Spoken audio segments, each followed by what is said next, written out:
मस्त मस्त दिवसाची मस्त मस्त सुरुवात बागेतून करूया. छोटा मोठा व्यायाम, कधी हाताचे व्यायाम, कधी मानेचे व्यायाम, कधी पायाचे व्यायाम, कधी नुसताच चालण्याचा व्यायाम करूया.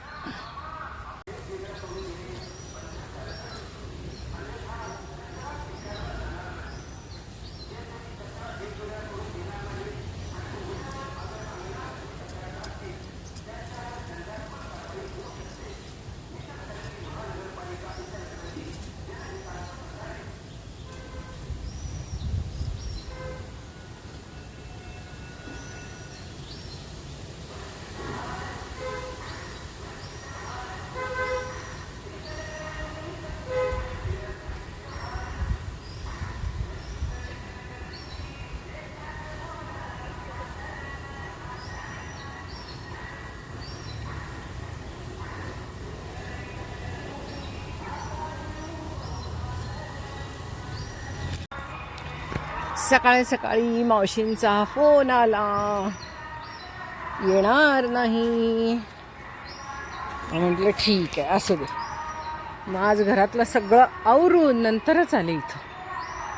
म्हटलं गडबड करायची नाही आता.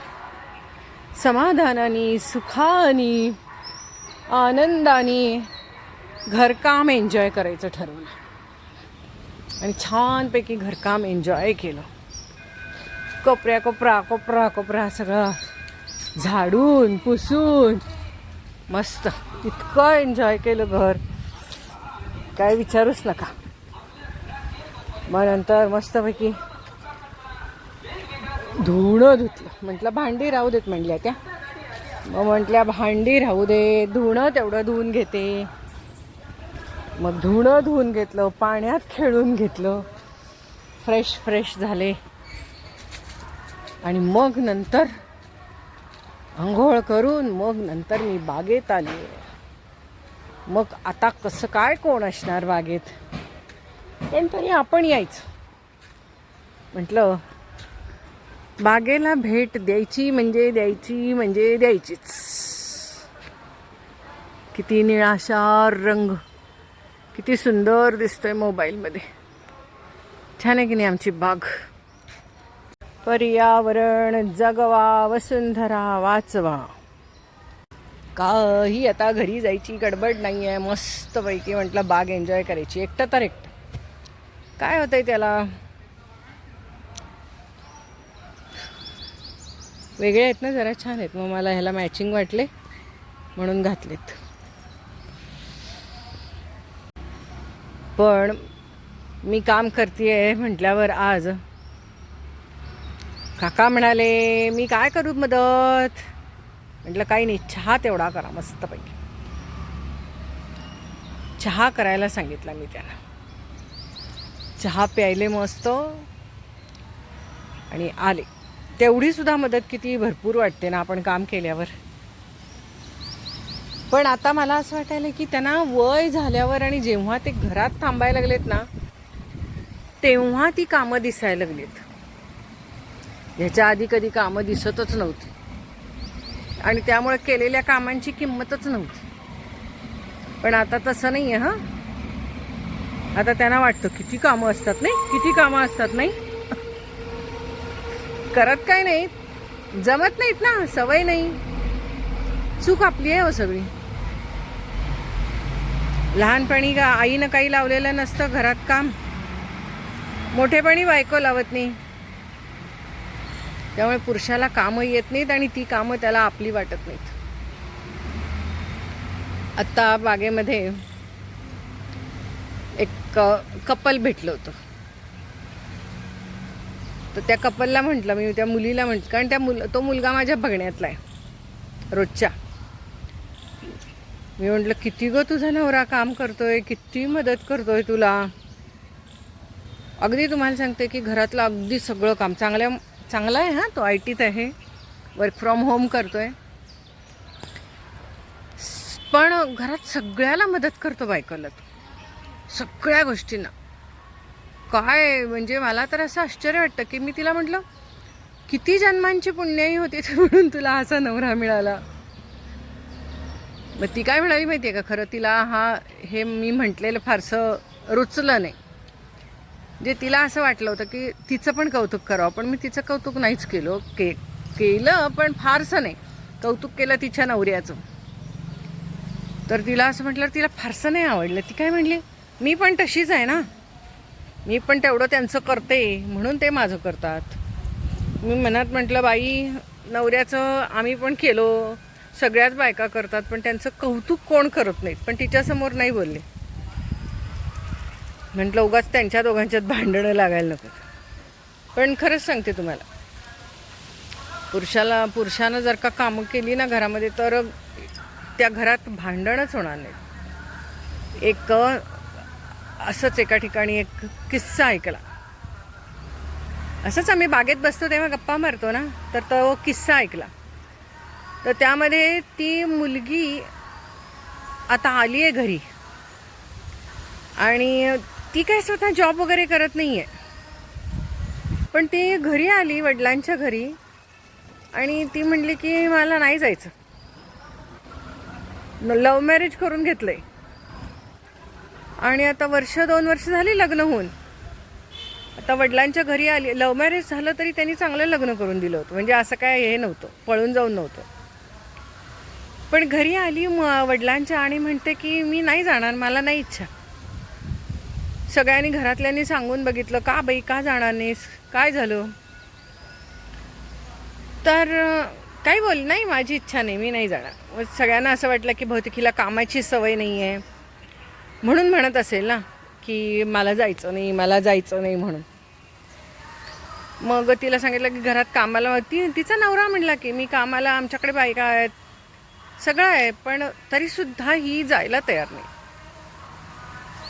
मग तिच्या मैत्रिणीनं तिला विचारलं की काय झालं गं, कारण की ती काय घरात सांगायला तयार नाही, कारण लव्ह मॅरेज ना, काय झालं तुझं. तर ती म्हणली, मला ना असं त्याच्यासोबत राहावंसंच वाटत नाही आहे, आनंदीच वाटत नाही आहे. का बाई तुला असं का वाटतंय. ती म्हणली की माझ्या घरामध्ये माझे वडील आईला खूप मदत करायचे, खूप शिस्तीचे होते ते, आणि घरामध्ये खरं तर आमच्या घरात कामाला बायका नाहीत, कोण नाहीत, काही नाहीत, पण तरीसुद्धा आई बाबा किती छान हसत खेळत राहायचे. आणि तिकडं गेल्यावर माझ्या हे लक्षात आलं की काही शिस्तच नाही आहे त्या घराला. ती मुलगी सांगते आपल्या मैत्रिणीला, त्या घराला शिस्तच नाही आहे. सकाळी उठायचं, मग चहा नाश्ता, कधीही येतं आहे, कोणीही येतं आहे, असं काय व्यवस्थित सगळे एकत्र बसून चहा नाश्ता करत नाहीत, काही नाही, त्या घरात पद्धतच नाही. माझं मी उठून कधीतरी चहा करून घ्यायचा, नंतर नवरा कधीतरी उठणार, मग त्याचं तो केलेलं काय असतंय नाश्ता वगैरे ते तो निवांत उशिराने 12-12:30 वाजता खातो, गार झाल्यावर. कधी खातो कधी खात नाही, ते तसंच उरतं पडतं, मग ते मीच खायचं.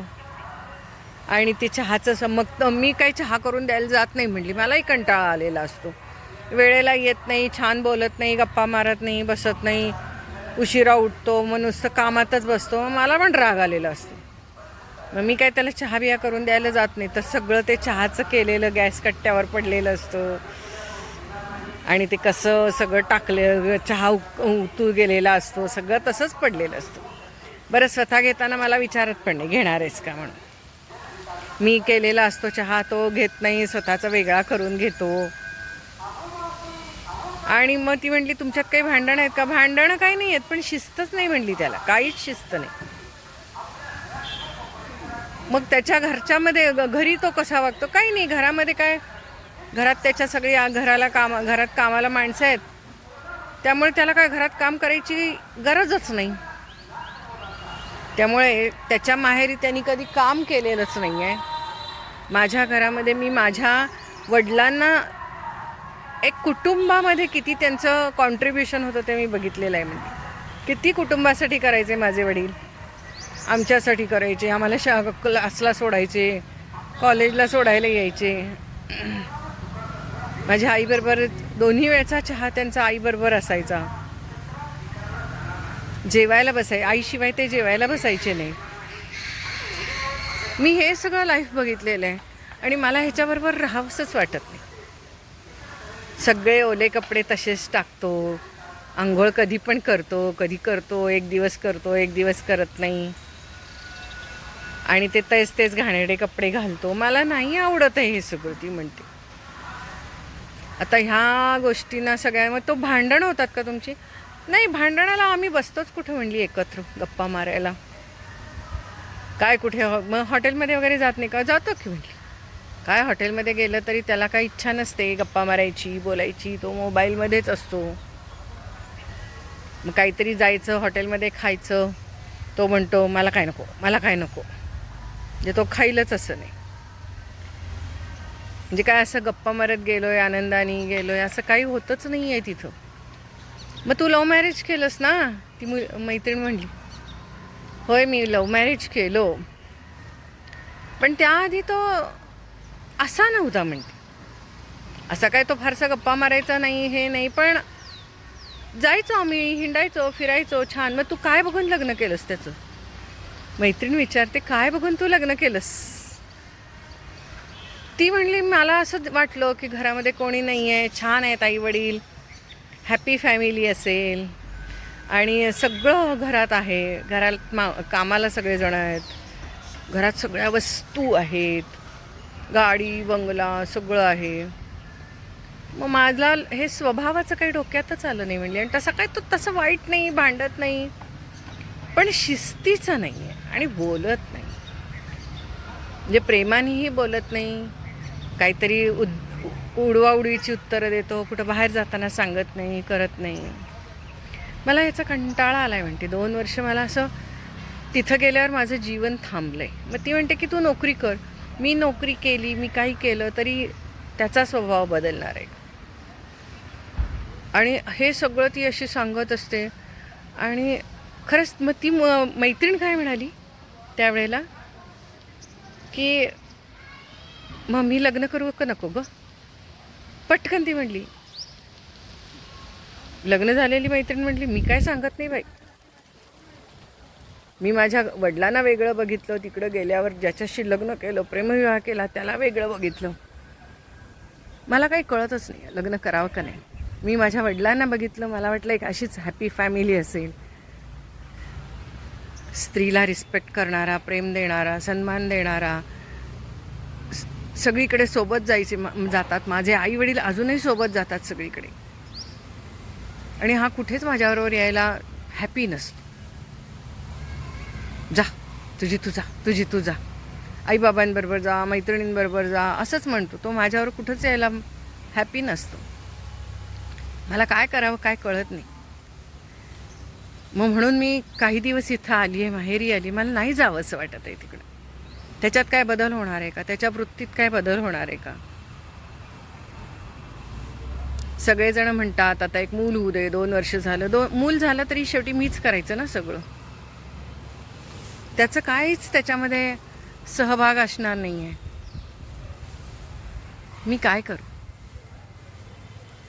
मी हे असं सगळं ऐकलं आणि असं वाटलं की खरोखर जी एकटी मुलं आहेत ती अशी वागतायत का? मग अशी वागत असतील तर त्या मुलीचं किती हाल होत असतील. आणि म्हणून मला जेव्हा ते कपल दिसलं गार्डनमध्ये, आणि मी जेव्हा म्हटलं की तुझा नवरा किती पुण्याई केलीस आणि तुला हा नवरा मिळाला, तर तेव्हा ती म्हटली मीही तशीच वागत असेल ना, म्हणून तो तेवढं वागतो. पण तसं नाही आहे. स्त्रीनं कितीही केलं घरासाठी, नवऱ्यासाठी, तरी त्याला पाहिजे तसाच तो वागणं.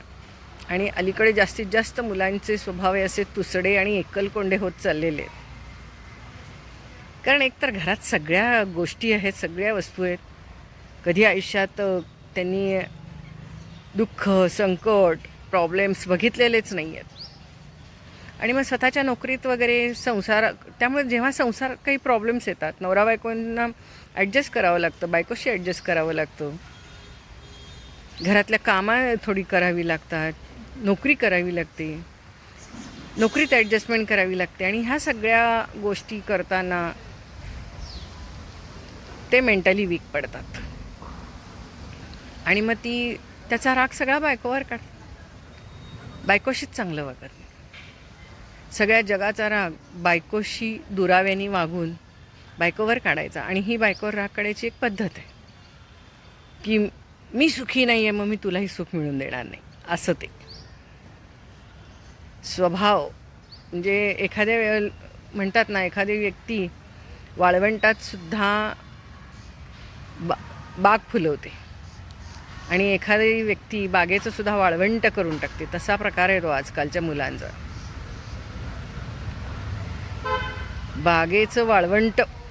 त्यांना कितीही काही द्या, सुख द्या, काय द्या, त्यांना सुख वाटत नाही. सुख त्यांना सुखात राहायची इच्छाच नाही आहे त्यांना. एकलकोंड असं काहीतरी विचित्रच आहे झालेलं आहे. सगळ्यांचा स्वभावच विचित्र झालेला आहे आजकाल.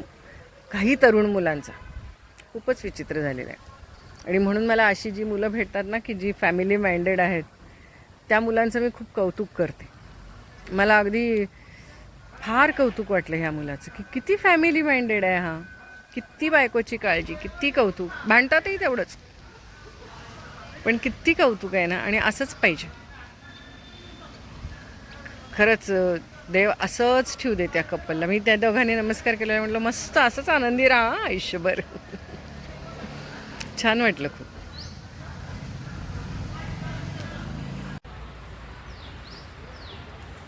तिकडून जात आहेत ती, बघतायत.